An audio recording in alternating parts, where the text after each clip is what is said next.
Good bad ugly மூவியோட மாசான latest அப்டேட்டை இந்த வீடியோவில் பார்த்துடலாம். இந்த படத்தினுடைய மியூசிக் டைரக்டர் ஆல்ரெடி சேஞ்ச் பண்ணிட்டாங்க. ஸோ டிஎஸ்பியாக இருந்தவர் இப்போ ஜிவி பிரகாஷாக இப்போ வந்து மியூசிக் பண்ணியிருக்காரு.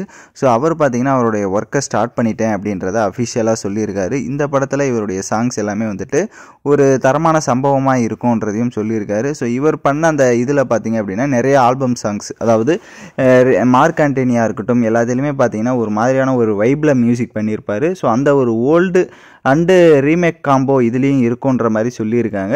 ஸோ அஜித் ஃபன்னான ஒரு அஜித் கேரக்டரும் இதில் இருக்குது. ஸோ அவருக்கான ஒரு சில பிஜிஎம்ஸும் பார்த்தீங்கன்னா ஃபன்னாக வந்துட்டு மேக் பண்ண போகிறதா சொல்லியிருக்காரு. ஸோ வெயிட் பண்ணி பார்ப்போம். இந்த படம் வந்துட்டு ஏப்ரல் 10 வந்து ரிலீஸ் பண்ண போகிறான்றத அஃபிஷியலாக சொல்லியிருக்காங்க. பட் சேஞ்ச் பண்ணுறதுக்கும் வாய்ப்பு இருக்குன்ற மாதிரியும் போயிட்டுருக்கு.